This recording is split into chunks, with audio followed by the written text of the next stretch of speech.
are inside tonight. There's no place like the Dome for this, the Budweiser U.S. Hot Rod Truck and Tractor Pull Winter Championships, featuring the Battle of the Monster Trucks.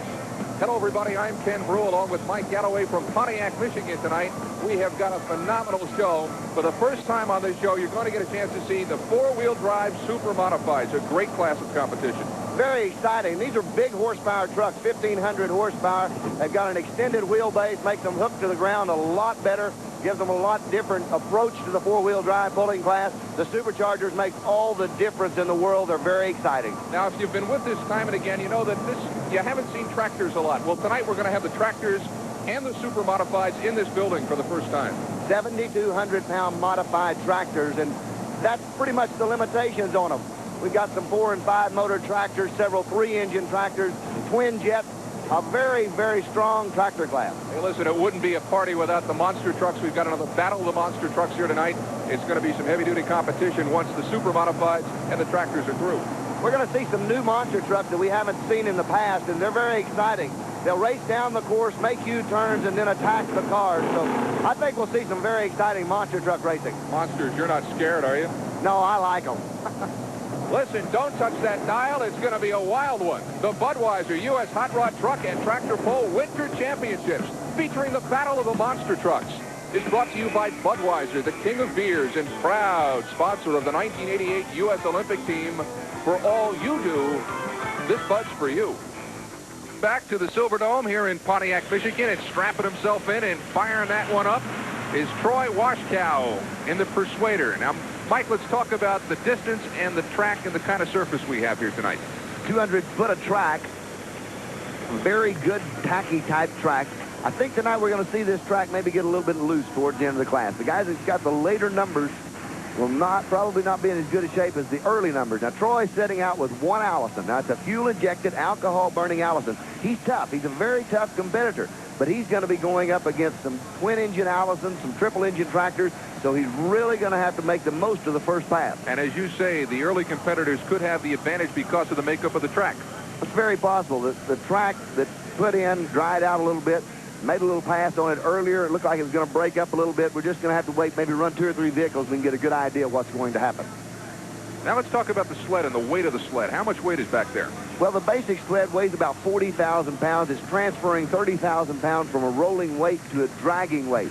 What you're going to see tonight, though, is that 6-pack of Budweiser will be going up that ramp extremely fast, transferring it from a rolling weight to a dragging weight very quickly.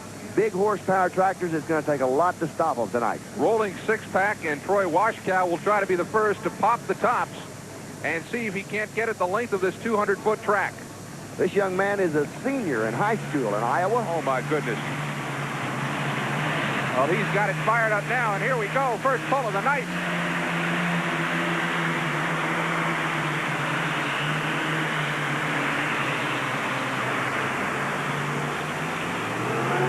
Well, if he's a senior, he's been spending some time at shop, doing real well. A little burnout there at the end. Well, he transferred the weight very, very quickly. The weight was almost to the top at about the 125-foot mark. So added a lot of weight to Troy in a hurry. They'll all pull the sled at that same identical weight, no matter how fast you go down the track. It all depends on where you end up when it's over with. Now, Troy comes with it real hard. Watch the tires break loose and start to spin. He's already down in the dirt a little bit. The track's just getting enough bite to pick the front end up. A good sign. That's good weight transfer on Troy. Front end up, he'll watch the left-hand line because the tractor begins to drift a little bit. Anytime he goes out of bounds, it touches the mark. It's a reason right there for a disqualification. Only a senior in high school. But tonight, Troy Washkow from Iowa Falls has a first pull of 149 feet and 1 inch. And there is Steve Jeske on top of Blazing Bison. And let me tell you, that's no bull. That is one fine-looking machine. 604 cubic inch Aries. This tractor puts out approximately 7,500 horsepower. He's from Wisconsin, in a city with a whole lot of syllables in it, too. Is that Oconomowoc? Very close to New Berlin. All righty, well, that'll fit tonight. As the Blazing Bison gets ready to hook on here at the Silverdome in Pontiac, Michigan. The front 2 motors are hooked crank to crank, and then the second 2 engines set transverse and go into a transfer case that hook all 4 of them together and power the rear tires. Mark this tractor very, very tough. This young man is a true professional. Look at the engine on that thing.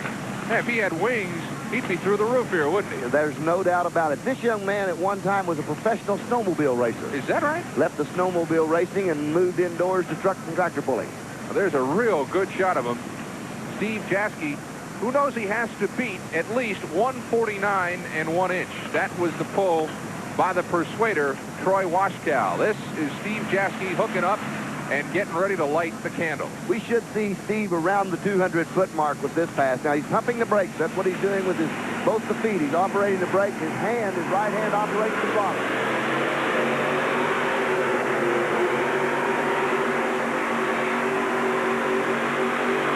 Whoa! Sets it out the door. Whoa!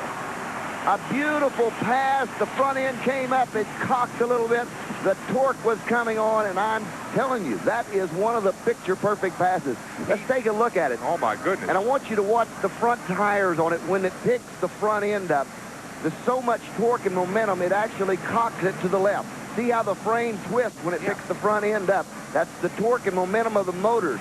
They're turning that direction, and Steve Jeske is in for one wild ride all the way up in the air. Look at the dirt coming off the rear tires. Now, people will say, why are the tires turned? Why is he turning the tires when they're in the air? Is that so there's a kick when they come back down? But this is true, and it's just a natural habit. They've driven vehicles on all four wheels all their lives, and it's just natural for you to try to guide it even though it's up in the air. The only way that he guides it is with the individual brakes, and he didn't touch the brakes at all that time. 200 feet, full tilt, full pull tonight for Steve Jeske. Before the competition, a very critical time is the weigh-in situation. Now, the 6,500-pound super modified class, and the vehicles cannot weigh over 6,500 pounds. Very critical point. No cubic inch limitation and no limitation on the horsepower, but the limitations come in on the weight bracket. So each vehicle that goes to the sled tonight is weighed before the competition. A set of portable scales is set up either in or outside the arena, and all the vehicles will cross the scales and be weighed before the competition. 70 pounds. Well, the 70 pounds heavy on this one, so they'll have to pull a weight off of it. The 6,500 pound is the mark, and you cannot go over that. Any over 6,500 pounds is added weight, it adds to the traction, and it makes you perform that much better. Tonight's action is brought to you by Rizlone. Next time you change your, pour in a quart of Rizlone and let your engine roar.